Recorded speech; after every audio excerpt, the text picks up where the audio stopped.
Magandang hapon sa inyong lahat. Ito po si Herbert Curia, author at promoter ng Talakayan Herbert TV. Muli ang ating tatalakayin sa hapong ito o sa linggong ito ay hinggil doon sa issue noong tumataginting na issue ng Anti-Teen Pregnancy Bill o yung SB 1979 na nakaupulob dito ay itong Comprehensive Sexual Education at ito'y gagawing mandatory sa mga eskwelahan. So yung covered nitong sinasabi nito ay from according sa ating mamabatas, author ay mga 10 and above na teenager. So ngayon dito sa ating tatalakayan na ito ay hingayat natin na pag-usapan ito ng ating mga eskwela, lalo na yung nasa sa high school. Maging sa elementary, syempre ang ating mga colleges, na at lahat ng sektor ng lipunan, mga dalubhasa, maging ang medical community at lahat ng sektor.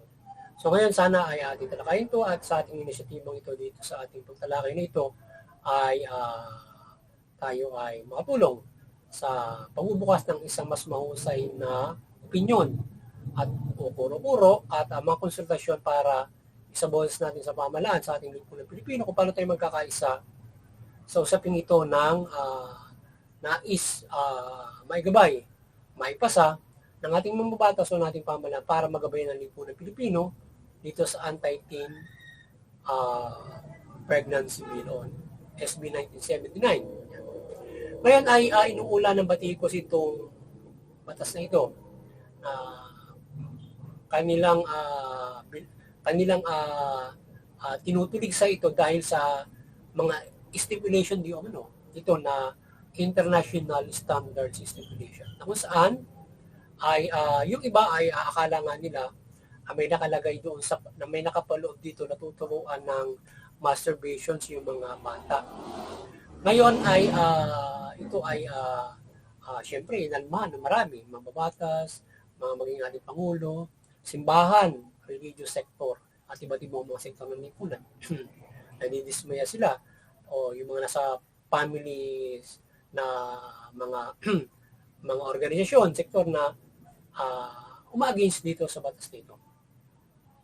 Na kung saan ay yung hindi sila sangayon na early tuturuan mo ng masturbations yung mga bata na kung saan ito daw ay doon sa ito international standard na comprehensive sexual education na sa sexual education ay 0 to 4 tuturuan na yung mga bata ng early masturbation o mga kung paano nila itatas yung kanilang mga sarili at mga kanilang tuturuan mo sila sa mga katanungan sa sexualidad, mga ganun mga bagay-bagay. So aside from that, ay syempre 0 to 4, saan ba tuturuan yan? Hindi naman yata pang eskwela nyo 0 to 4. Ngayon ay siguro sa yan, iba't ibang institusyon. Dadali mo siguro din yung mga bata o tuturuan ng parent. Paano tuturuan yan? Ngayon, kung sa eskwelahan, siguro yung 4 mo pwede.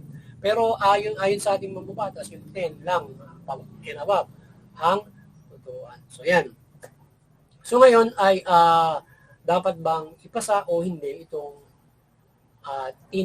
Anti-Teen Pregnancy Bill para maturuan yung mga kabataan na maiwasan yung pregnancy, yung early marriage at outside marriage o yung maiwasan yung broken family. O yung sinasabi natin na maagang mag-sole parent at maagang pagbubuntis ng mga ganyan bagay. So maiwasan yan sa pamamagitan noong teenage pregnancy bill na sinasabi nila. Ngayon ay ito ba ay mahusay na isasagabay gagawin pang mandatory para nga maturuan yung mga estudyante hinggil sa bagay na yan para maiwasan at comprehensive sexual education. So ngayon, yung napapaloob dyan ay unang-una, according sa international standard na binabatikos, tuturuan din yung mga kahit yung 0 to 4 daw tuturuan ng masturbation. Yung 10 to and above na teenage, syempre tuturuan yan at iba't ibang mga sexual education dahil may comprehensive sexual education na nakapaloob doon. Tuturuan sila ng kung paano makaiwas sa sakit, HIV, yung mga ganyan, tungkol sa pag-sex, responsible reproductive health, yung mga ganun mga bagay. So ngayon, ito ay sa tingin nila ay siyang makatutulong para maiwasan yung early pregnancy, yung mga teen. So para sa atin, ang ating mungkahi rito o yung ating opinion, konsultasyon ay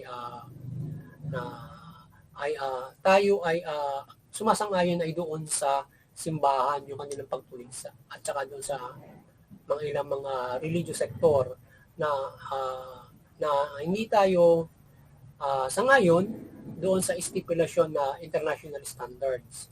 At maging yung pagtuturo ng sexual education sa mga kabataan ay sa tingin natin ito dapat ay may maliming pag-uusap.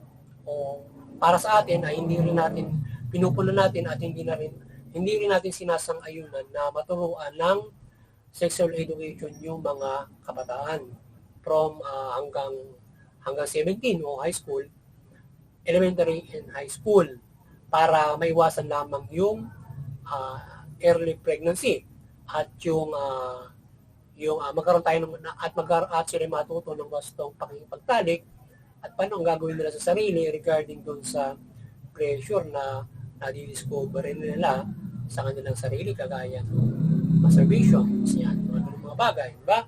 Siyempre, tuturuan mo sila kung paano nila gagawin sa mga sarili, lalo babae, lalaki, yan. Maiwasan yung mga sakit, yung mga ang mga pakikipagtalik. So ngayon ay ang atin dito ay moral guidance. Moral guidance yung atin na gabayang moral, yung paggabay moral at religious na gabay ang igagabay sa mga kabataan, lalong-lalo na doon sa mga minors na lahat naman sila minors ay lalo yung mga nasa mababa pa sa yung mga 0 to 4 or 0 to 10 or sa lahat 0 to 18 ay gabayan sila ng moral na gabay at religious na gabay para maiwasan yung pagbubuntis, maagang pag-aasawa, irresponsible na pakikipagtalik o early marriage, early pregnancy at irresponsible na parenting. Yan. O magiging solo parent. So ngayon ay tuturuan natin sila na maging responsable sa kanilang sexual na kasarian o sa sexual sa pamamagitan ng moral na guidance na sila ay yung pagtalik ay gagawin lamang sa pamamagitan ng ikaw ay maging responsable ka sa iyong sexual na pamumuhay, na ikaw dapat ay kung makikipagtali ka, sigurado maaaring mabuntis ka o makabuntis ka, kinakailangan gagawin mo ito sa loob ng pag-aasawa.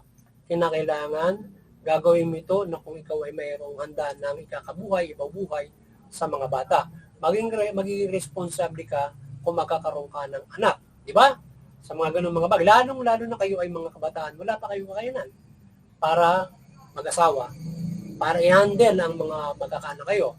So ngayon ay tuturuan mo sila maging responsable kayo morally na huwag muna makipagtalik para i-preserve nyo yan hanggang sa kayo ay maging ganap na mayroong kakabuhay at kayang bumuhay ng bata para kayo ay pumasok ay sa isang mahusay na pag-asa. Even though ito ay hindi lamang gabay ng church, kundi ito maging gabay din morally sa bawat isa na gawin natin yung pakipagtalik o responsible na biyaya sa atin ng Diyos na tayo ay mayroong nararamdaman na pressure sa pakikipagtalik, but maging responsable tayo dahil yung pakikipagtalik ay magdudulot siya na maaaring makabuntis o magbuntis nga. Kaya nga gustong ipasa yon. But sa pamamagitan ng moral na paggabay, may iwasan ng mga kabataan yan.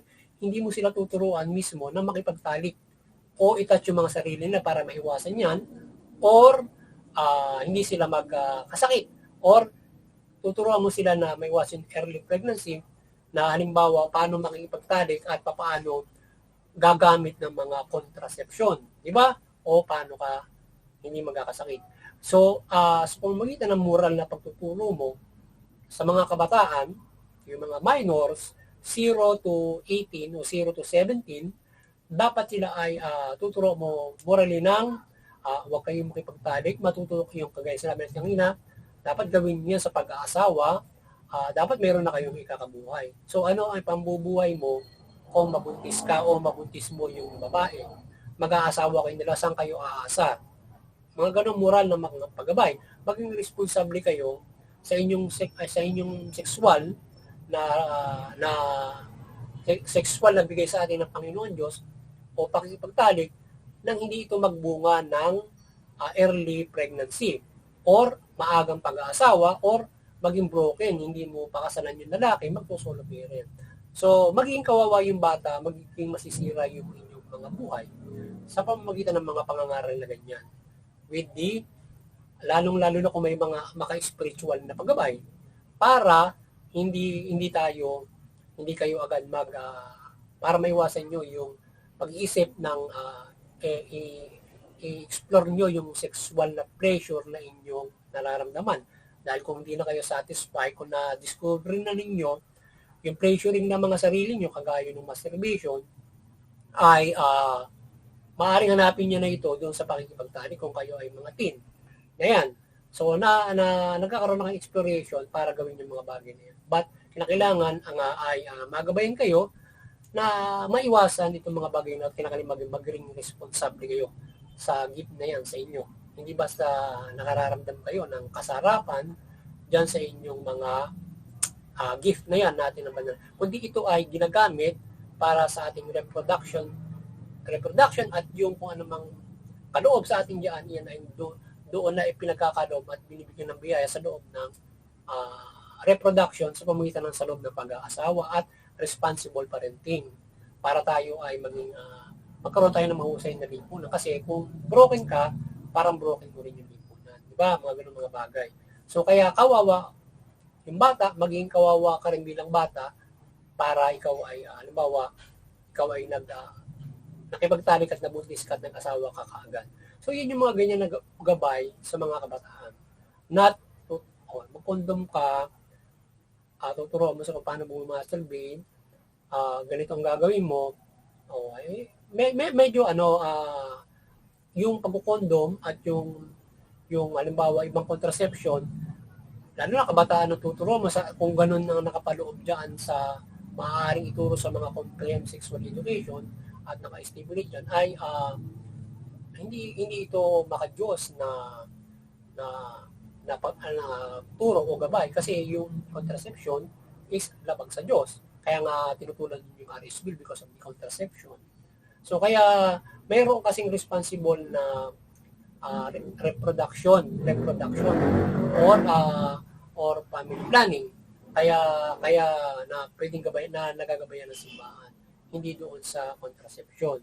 So ngayon ituturo yan sigurado diyan sa early teen pregnancy. So yung mga kabataan, maaga pa lang, tuturuan mo na sila na lumapag sa pananampalataya nila. At maging, even though hindi man sila Katoliko, ay morally, hindi magandang tuturuan mo ng maagang sila ay mulat na sa pakikipagtalik. Di ba? So hindi naman natin sila ay ating hindi natin maitatago na mayroong gift sa atin na yan, pero sila ay magagabayan natin na maiwasan yan sa pamamagitan lamang ng ganung klase ng mga paggabay. At iba't ibang kagaya ng moral at religious na gabay. At hindi sa pamamagitan ng ganyan na tuturuan mo sila ng kung paano sila makikipagtalik para maiwasan yung pregnancy. Diba? Ganun yung stipulation yun. Pero kung ang ilalagay sa edukasyon o ilalagay natin sa akademya sa kung ano mang subjects yan, kung ganung moral na paggabay, makakaiwas sila diyan sa patuloy na paggabay natin sa mga kabataan na maging maka-Diyos, maging ganito, maging ganyan, maging responsable kayo sa inyong mga sexual na usapin. At yung ilang mga halimbawa doon sa medical na mga mga gabay, siguro ilang i-insert yan doon sa science na halimbawa ay pwedeng maturuan mo sila. Total, mayroong mga human anatomy na tinuturo. Ang ituturo mo sa kanila ay iwasan yung pangipagtalik din dahil because of diseases na maaaring makuha mo, STD, lalo na HIV, na maaari kayong mamatay o AIDS sa pangipagtalik. So kaya may iwasan yan sa pamamagitan ng pag sila ginagabayan ng eskwelahan ng mga magulang, ng lipunan, na yung mga kabataan, iwasan muna ninyo yung mga pangipagtalik. At hindi sila i-tolerate doon sa kanilang, dahil mahal pa makulit, turuan na nga naman sila ng wastong pangipagtalik, wastong pagdadala para hindi mabuntis. Ito, kondom. Kaya sa ibang bansa, pag high school ka, o bibigyan ka ng kondom ng tatay mo, bibigyan kondom ng lipunan, di ba? O ng pamalan. So, hindi ganoon yung ating mungkahi, ating pananaw na dapat ibigay at igabay sa mga kabataan. Kundi, morally, iwasan natin yan. Maging responsable tayo na magpamilya pagdating ng tamang panahon. Parang gabay ng ating mga lola at lolo ng mga noong panahon, di ba? Na para tayo ay mga tipong mga sinaunang tao, yung mga tawag dito, yung conservative, mga tipong conservative type. But usually, even though you are a conservative, hindi ka naman sarado na talagang hindi mo alam yung ang pangipagtalik ay nakakabundi. Siyempre, dapat niya, kaya nga nagmo-moral guidance, ipapaalam mo ay iwasan yung pangipagtalik sapagkat yan ay maaari kayong mabuntis at maging responsable kayo.